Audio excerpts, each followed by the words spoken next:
Badass cinema experience. Hey, what is up my good people?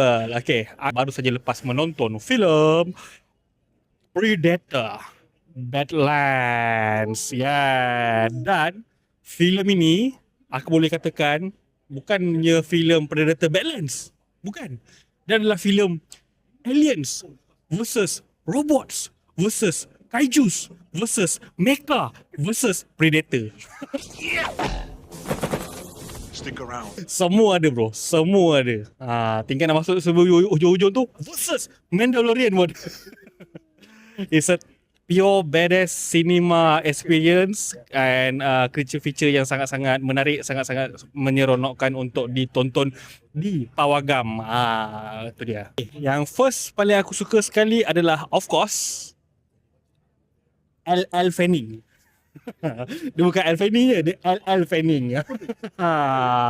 Dia macam kita dapat L. Fanning yang separuh, kita dapat L. Fanning yang satu, kita dapat L. Fanning yang dua. And she's really the MVP lah, the heart of this film. Berikan satu rencah yang cukup-cukup menarik untuk filem Predator Badlands. Kau dapat dua sisi L. Fanning yang sangat berbeza dalam filem ni. Dia sebagai android pula tu, sintetik dalam filem ni, iaitu sejenis robot sintetik daripada Wayland Yutani, dan dengan rambut putih dia, dengan dia punya karakteristik dia yang sangat-sangat childish, memang betul-betul rasa macam waifu material lah. Second thing yang aku boleh puji adalah the whole creature feature element dekat dalam filem ni. Enough talk.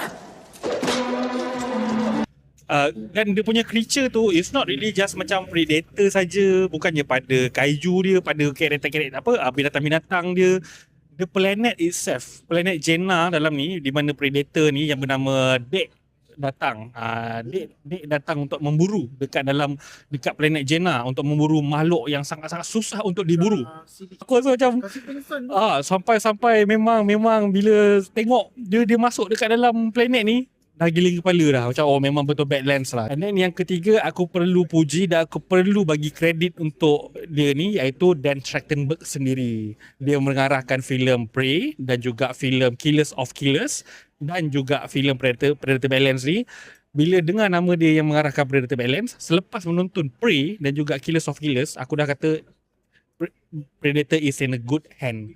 Dan Trachtenberg memang mempunyai masa depan yang cerah lah dalam Hollywood. Overall, aku boleh bagi filem ini rating sebanyak 9.5/10 bintang. Predator Badass.